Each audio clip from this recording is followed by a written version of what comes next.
கனமழை எச்சரிக்கை காரணமாக புதுச்சேரி, காரைக்காலில் பள்ளி, கல்லூரிகளுக்கு இன்று விடுமுறையானது அறிவிக்கப்பட்டிருக்கிறது.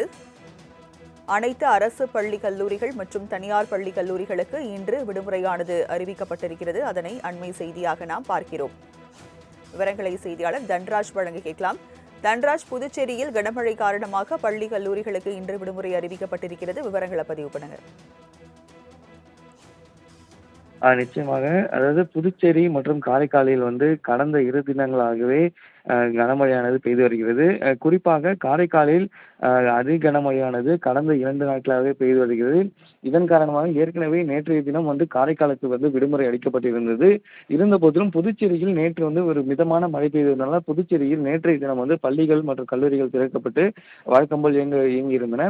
இந்த நிலையில் நேற்று மாலை முதல் புதுச்சேரியிலும் மிதமான மழை தொடர்ந்து அந்த மிதமான மழையானது பெய்து வருகிறது. நேற்று இரவு முதல் தற்போது வரை மிதமான மழையானது பெய்து வருகிறது. மேலும் இதேபோல் காரைக்காலிலும் தொடர்ந்து மழையானது பெய்து வருகிறது. இதன் காரணமாக புதுச்சேரி மற்றும் காரைக்காலில் உள்ள அரசு பள்ளிகள், தனியார் பள்ளிகள் மற்றும் அரசு தனியார் கல்லூரிகள் என அனைத்திற்கும் இன்று விடுமுறை அளிக்கப்படுவதாக கல்வித்துறை அமைச்சர் நமச்சிவாயம் தெரிவித்துள்ளார். மேலும் இந்த மழையின் இன்று அதி கனமழை என அறிவிப்பு வெளியிடப்பட்டுள்ளதால் அதற்காக இந்த விடுமுறையானது விடுக்கப்பட்டுள்ளதாகவும் தெரிவிக்கப்பட்டுள்ளது. விவரங்களை வழங்கியதற்கு நன்றி தன்ராஜ்.